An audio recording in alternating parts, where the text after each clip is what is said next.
Quand on évoque le nom de Dassault, dans le monde entier maintenant, c'est un nom qui a un retentissement mondial, on pense plutôt avion de combat. On pense Ouragan, Mystère, Mirage, Rafale. Pourtant, si on regarde dans l'histoire de Dassault Aviation, dès les débuts, les avions civils sont très présents.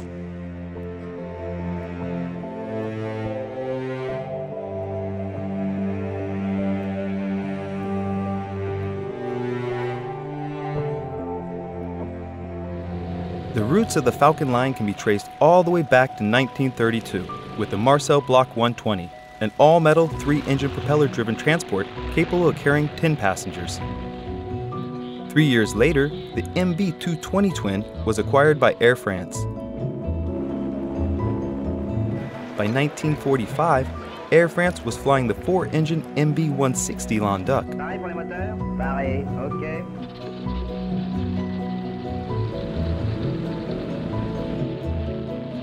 Le MB-120, le 220, le 160, ce sont des beaux avions. C'est un petit peu les pères fondateurs de la famille.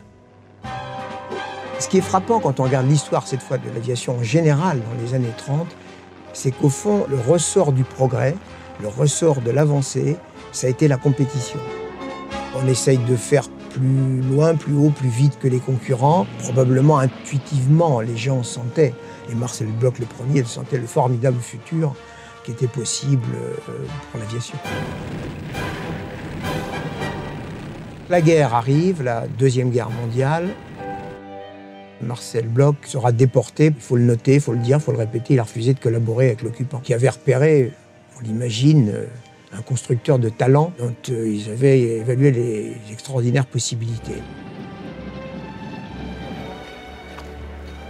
Marcel Bloch, après la guerre, changera de nom. Je crois que c'est assez connu, mais il faut le dire, il s'appellera Marcel Dassault. Mais le changement de nom ne changera pas la culture, les gènes, appelons ça comme on veut, mais cette espèce de façon de penser les avions, mélange de technologie, de sécurité, d'efficacité, et puis aussi, ne l'oublions jamais, d'élégance. Marcel Dassault's first major post-war project was a French government order for a new liaison aircraft, the Flamand. This twin-engine transport, which eventually went through a 325-unit production run, relaunched his aeronautical business. Une des caractéristiques de Marcel Dassault, c'est d'être toujours en quête de progrès, d'avancée. On voit bien cette filiation et cette espèce de permanence de l'idée d'avion, de liaison, de transport léger, embryon de l'aviation d'affaires. On est bien conscient que c'est ça qui se cache derrière ces expressions. La notion d'aviation d'affaires, elle apparaît au fin des années 50, début des années 60, essentiellement aux États-Unis. Et je pense que Marcel Dassault l'a très bien compris. D'ailleurs, il a envoyé Serge Dassault un petit peu explorer ce marché et que cette aviation d'affaires qui vient pallier certaines défaillances de l'aviation de ligne, qu'on ne peut pas aller quand on veut, où on veut, et que le continent américain est bien grand, bien vaste.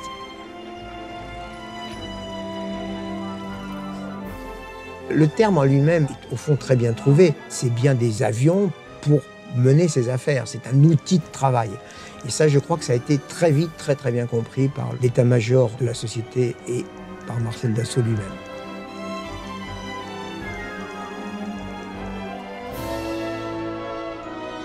Marcel Dassault va avoir l'idée de proposer un petit avion, le Mystère 20. Là, il a été extrêmement visionnaire. Il fallait avoir un sacré instinct. At the time, the commercial aviation sector, following the lead of military operators, was quickly adopting jet engine technology, which afforded unmatched speed and range gains. Le jour où il va faire son premier vol, au mois de mai 1963, la Pan American visite la France et vient voir Bordeaux-Mérignac et le Mystère 20. Pan Am a identifié l'énorme potentiel de l'aviation d'affaires et veut prendre un petit peu la main sur ce marché, au moins sur le territoire américain. La formule plaît énormément à telle enseigne qu'un des personnages de la mission Pan Am, et non le moindre puisqu'il s'agit de Charles Lindbergh, dira « I found the bird », j'ai trouvé l'oiseau. La Pan Am va rapidement rapidement commander 40 avions, plus des options. Et ça, c'est un coup de tonnerre qui surprend tout le monde. On pourrait se demander pourquoi est-ce que Lindbergh a dit « j'ai trouvé l'oiseau ». Eh bien parce que le compromis entre les qualités aérodynamiques de l'avion, ses performances, l'intelligence de la formule, la cabine, c'est ce qui est le plus dur à réussir dans un avion. C'est l'intégration d'un certain nombre de caractéristiques pour en faire un produit achevé. Et je pense que dès sa naissance, le Mystère 20 est un produit achevé. Le Mystère 20, son nom est au moins peu évocateur et quasiment imprononçable pour les Américains. Donc il va falloir trouver un autre nom et on va trouver Falcon Jet en fait. La société américaine qui va le commercialiser s'appellera la Falcon Jet Corporation, FJC. La completion est un mot anglais mais qui dit bien ce qu'il veut dire. C'est l'achèvement, la personnalisation de l'avion à la spécification client. Tout ce qui est donc spécifique d'un client donné est installé à Little Rock dans l'Arkansas, qui est l'usine dédiée à cette activité. Pour les gens, c'est à la fois un avion qui a des performances de qualité, mais qui est solide, facile à entretenir, qui est un avion sur qui on peut compter. Très rapidement, il va avoir cette image qui va se propager dans le monde entier. Et le Falcon 20, ça devient un synonyme de qualité d'assaut. C'est l'avion fondateur de la famille Falcon. Tous les avions qui viendront par la suite lui doivent quelque chose. Il sera construit en grand nombre et c'est lui le père sur lequel s'appuie toute la dynastie qui succédera et qui succède encore.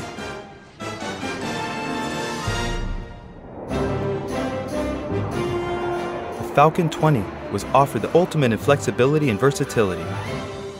It was adopted for a multitude of special applications around the globe and could land on and take off from just about any terrain imaginable.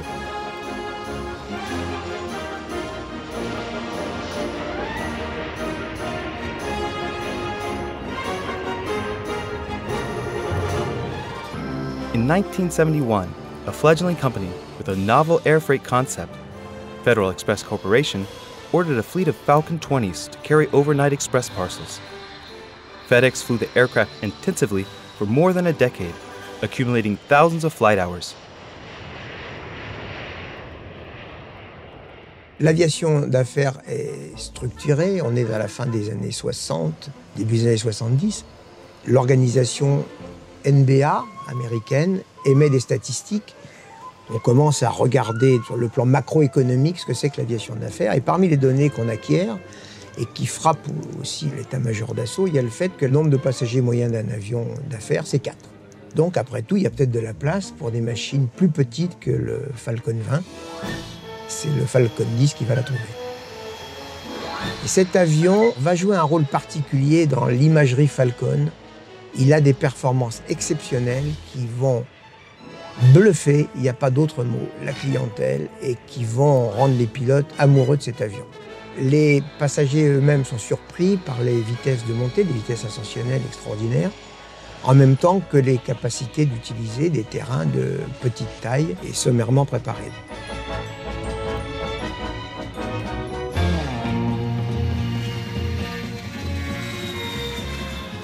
In the early 70s, operators began looking for an aircraft capable of flying over the Atlantic and coast to coast across the U.S. To increase safety margin, Dassault decided to meet the new demand with a 3-engined aircraft, the Falcon 50. However, airfoil architectures then in use proved insufficient to meet the performance of the new plane. Là, on va prendre une décision très forte qui engage l'avenir et qui l'engagera dans le bon sens, qui est la décision de passer à la voilure supercritique. Voilure moderne et qui est extrêmement performante et qui d'ailleurs va rester la voilure des Falcon pendant presque 20 ans. C'est une grande réussite de l'aviation d'affaires, le Falcon 50.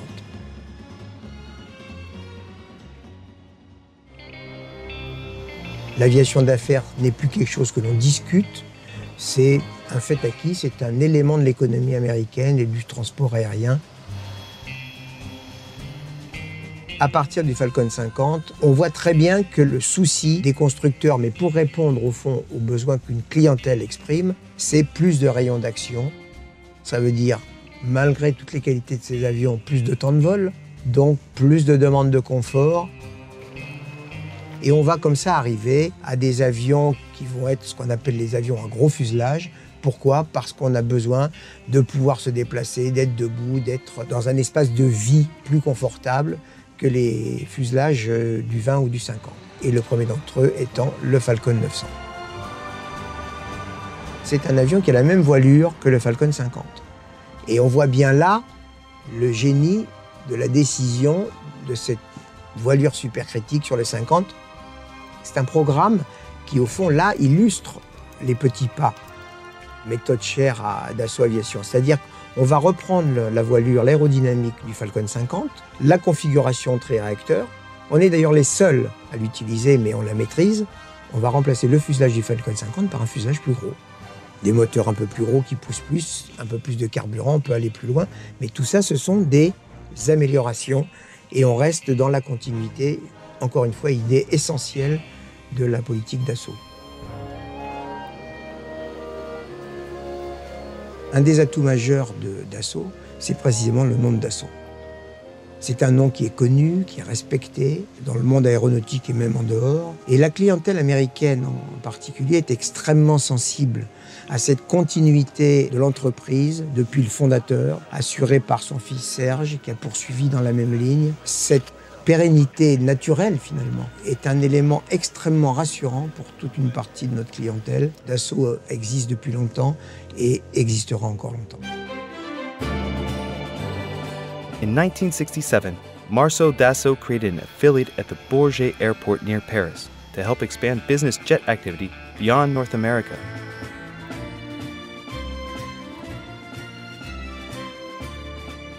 The company, originally known as Europe Falcon Service, was renamed Dassault Falcon Service in 1995. C'est la station de référence en matière d'entretien des avions et de maintenance de ces machines. Des stations-service, il y en a sur la planète, réparties suivant des choix géographiques qui facilitent l'accès pour toute la clientèle mondiale. L'idée, c'est qu'on doit rester en contact avec le client depuis le moment de la prospection la plus initiale jusqu'à l'utilisation opérationnelle si la vente s'est faite.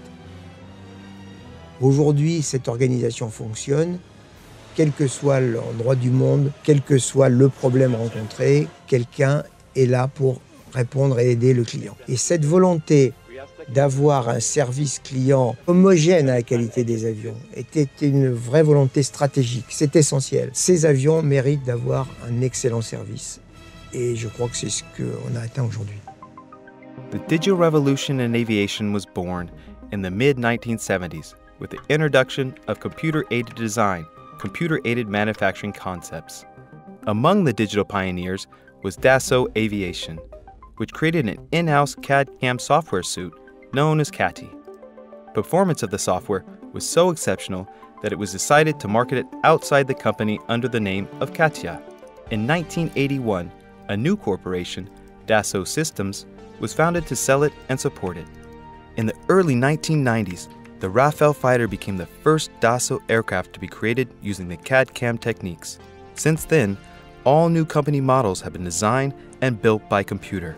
The first civil aircraft to be designed was the Falcon 2000.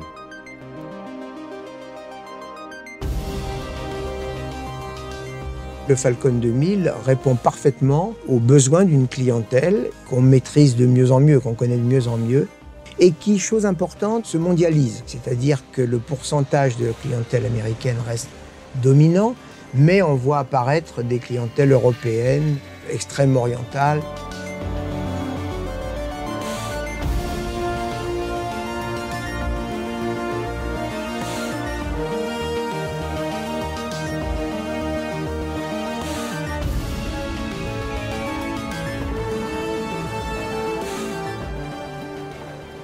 Serge Dassault, qui a toujours cru dans l'aviation d'affaires, depuis ses débuts, qui avait identifié le futur extraordinaire de cette aviation particulière, quelque part a trouvé une de ses récompenses dans le lancement du Falcon 2000, qu'il a assumé dans le début des années 90, et puis d'autres programmes par la suite qu'il a continué de supporter toujours avec beaucoup d'enthousiasme.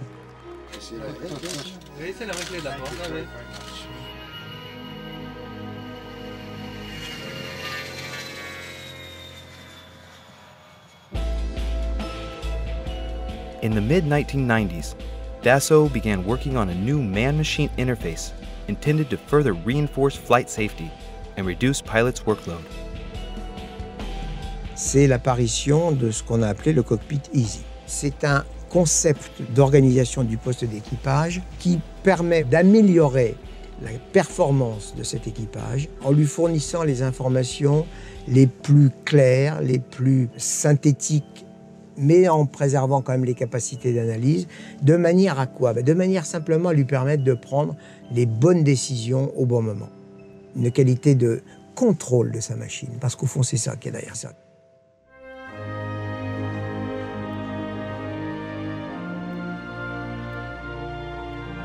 Passenger comfort has also benefited from the digital revolution, in particular by permitting them to better customize their aircraft interior and to visualize their choices using 3D design tools. All the while staying true to the highest standards of elegance and refinement.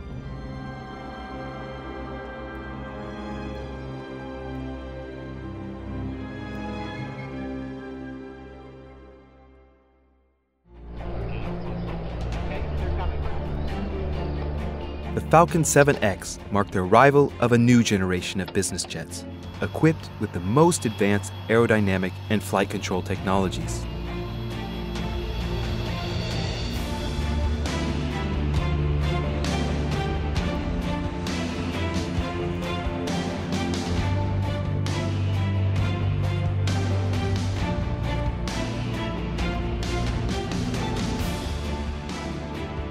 Le Falcon 7X, qui lui va introduire un certain nombre d'innovations techniques et technologiques extrêmement importantes, on s'aperçoit que là, il va falloir innover dans le domaine de l'aérodynamique, changer de voilure.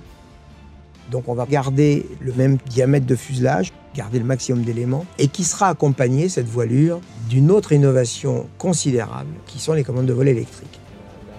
Et là, Dassault va faire un coup formidable parce que le Falcon 7X sera le premier avion d'affaires au monde à utiliser des commandes de vol électriques. C'est pas pour être à la mode, c'est parce que ça apporte énormément de choses dans le domaine de la sécurité. Comme cet apport repose sur un vrai savoir-faire acquis dans la durée sur les Mirage 2000, le Rafale, cette rupture va être un vrai succès technique et qui est constaté par toute la clientèle mondiale.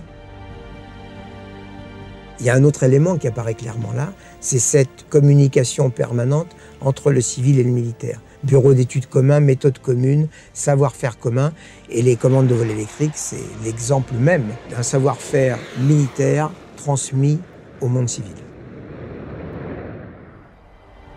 Les Falcons qu'on voit évoluer paisiblement dans le ciel, avant d'avoir l'autorisation de transporter des passagers, ont subi les pires tourments. Les essais en vol vont explorer toute une partie de domaines où l'avion n'ira plus. On va explorer la limite, ne serait-ce que pour définir bien les marges et s'assurer que ces marges sont suffisantes pour protéger en permanence l'équipage et les passagers de tout danger. On protège mieux, on améliore les qualités de vol des avions au-delà de ce qu'exige le règlement.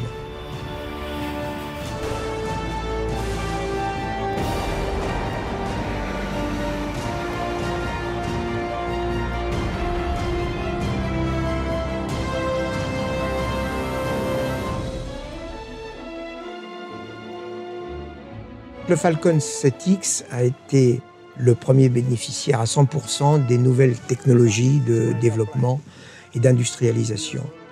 Technologie autour d'une maquette numérique, avec l'utilisation des plateaux qui rassemblent les ingénieurs et plus largement les partenaires de la conception, du développement et de l'industrialisation de l'avion. Maquette numérique appuyée sur CATIA et tous les logiciels de Dassault Systèmes qui entourent CATIA pour constituer le PLM, le Product Lifecycle Management, qui est une méthode parfaitement adaptée à l'entreprise d'aujourd'hui et qui permet des gains considérables de temps et aussi des améliorations extrêmement substantielles dans la qualité de la réalisation et de la construction.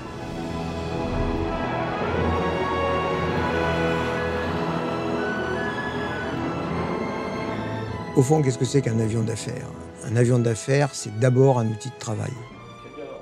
Cet outil de travail, outil de déplacement, est en plus devenu, pendant la période du vol, un bureau volant. Donc avec toutes les capacités de liaison qu'on peut exiger vers des collaborateurs, des clients, des partenaires, à travers Internet et téléphone. Un bon avion d'affaires, c'est un avion qui permet à son passager de ne jamais perdre le contact avec ses partenaires, ses amis ou ses clients.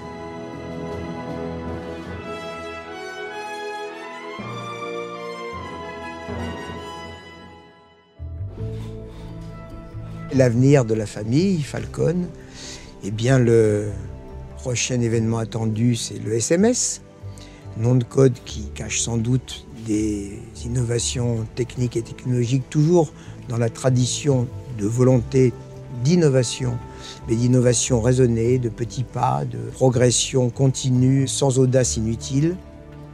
Bienvenue au SMS, qui n'est que le premier d'une succession qui va durer, perdurer dans un futur plus lointain d'autres machines qui, elles aussi, porteront le nom mythique désormais de Falcon.